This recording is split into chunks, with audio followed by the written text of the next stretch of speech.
Сәлем дамуға құмар көрермендерім, менің каналыма қош келдіңіздер. Бүгін біз YouTube'дан ақша табу туралы тақырыпта сөйлейтін боламыз. Сіздерде жауабын таба алмай жүрген бір сұрақ болуы мүмкін. Осы YouTube'дан ақша табуға бола ма деген сияқты. Мен сіздерге айтайын, өз практикамнан, YouTube'дан ақша табуға болады. Енді сіздердің түсінбеулеріңіз мүмкін, қалай сонда деген сияқты. Ол дегеніміз, сізде ең алғашқы YouTube канал болу керек. Сол YouTube каналыңызға сіз әрқашан видео салып отырасыз, өзіңіздің нишаңызға байланысты. Сонымен қатар подписчик жинайсыз.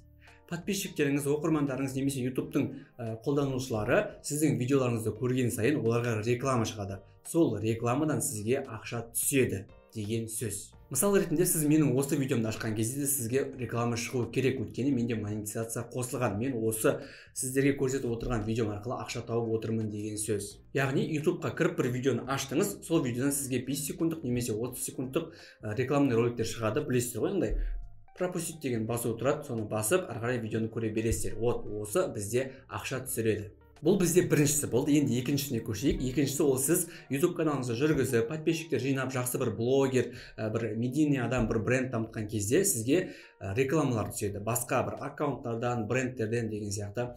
Яғни бір затты маған реклама жасап бер дейді, сізге өзіңіздің ақшаңызды ұсынасыз, мен 20 мың теңгеге саған реклама жасап беремін деген сияқты.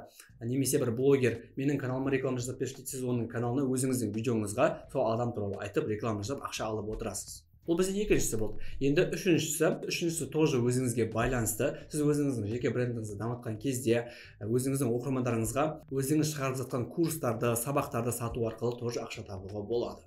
Бұл үшеуі негізгі осы YouTube'дан ақша табатын көзі болып табылатын, бірақ қазіргі уақытта енді төртіншісі келе жатыр, ол YouTube Shorts. Яғни сіз TikTokқа түсіріп жүрген видеоларыңызды немесе Instagram Reels'қа түсіріп жүрген видеоларыңызды осы YouTube Shorts'қа түсіру арқылы одан да ақша таба аласыздар. Бұл осы 2023-те жаңадан қосылған функция болып табылады. 1 февральдан бастап осы YouTube Shorts'та рекламалар көрсетіліп бастайды, бірақ ол қалай көрсетіледі, ол әзірге белгісіз. TikTok'тағыдай видеоларда скролл жасап отқан кезде бір реклама шығып қалуы мүмкін деген сияқты, немесе шортсты ашқан кезде бірден реклама шығуы мүмкін деген сияқты, білмейміз, енді оны әзірге белгісіз. Содан да енді шортстан да ақша табуға болады. Мінекей көріп отырғандарыңыздай осындай уведомление келіп жатыр. Қазіргі блогерлерге маған да келді. Оны мен қабылдадым, бірақ мен оны өзім білемін. Шортстан ақша тапқым келе ма, тапқым келмей ма, шортс түсіргім келе ма, келмей ма деген сияқты осы жерден включить немесе начать дегенді басып, 1 февральдан бастап ақша табуға беруге болады шортстан. Енді сіз ойлауыңыз мүмкін, мен YouTube канал ашып, каналыма видео салып, бірден маған ақша түседі деп. Жоқ, әрине ол олай емес. YouTube'тың өзінің талаптары бар. Мінекей мынандай. Алғашқы 1000 подписчик болу керек каналыңызда, 4000 сағат просмотр болу керек, немесе осы 90 күннің ішінде шортса 10 миллион просмотр болу керек деген сияқты.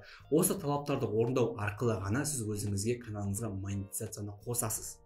Монетизация қосылғаннан кейін ғана барып сіздің видеоларыңызға, шортстарыңызға рекламалар шығады басқа адамдарға, көрермендеріңізге. Содан кейін ғана барып сіздерге ақша түсе бастайды. Дұрыс түсінбей қалып жүрмеңіздер. 4000 сағат просмотр ол бөлек, 10 миллион просмотр ол бөлек. Яғни осы екі талаптың біреуін орындасаңыз болды. Тағы да дұрыстап түсіндірейін.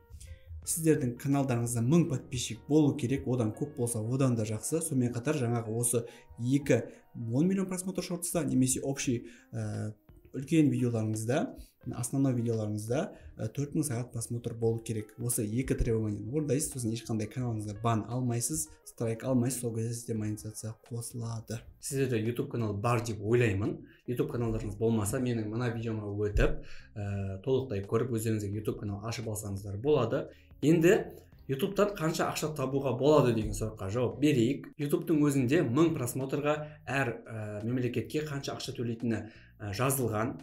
Оны сіздер менің Telegram каналдарымнан көрсеңіздер болады. Мен әр странаның, әр мемлекеттің 1000 просмотрға қанша ақша төлейтінін, сонымен қатар Қазақстанды да салып қоямын. Сол жерден көріп алсаңыздар болады. Ол Telegram канал менің осы видеомның описаниясында тұр. Ссылкаға басып менің каналыма тіркеліп толық көре аласыздар.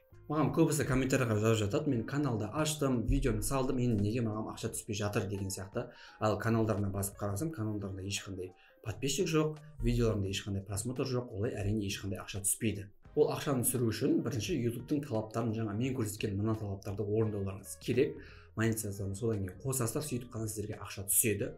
Ақшаны даже Каспиге, мен өзім мысалы Каспиден аламын, маған Каспиге ақша түседі осы YouTube'тан. андай барып терминалға барып ақшаны шығарып алып ондай емес, бірден менің Каспиіме түседі.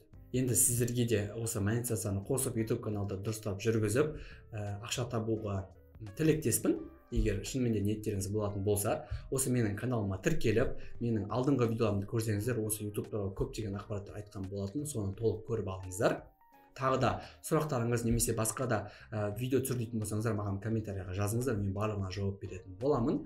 Видео сіздерге түсінікті, пайдалы болды деп ойлаймын. Сол үшін маған лайк басыңыздар, каналыма тіркеліңіздер. Әлі көптеген YouTube туралы басқа да медиа тақырыптарға байланысты контенттер шығаратын боламын. Жарайды, сау болыңыздар.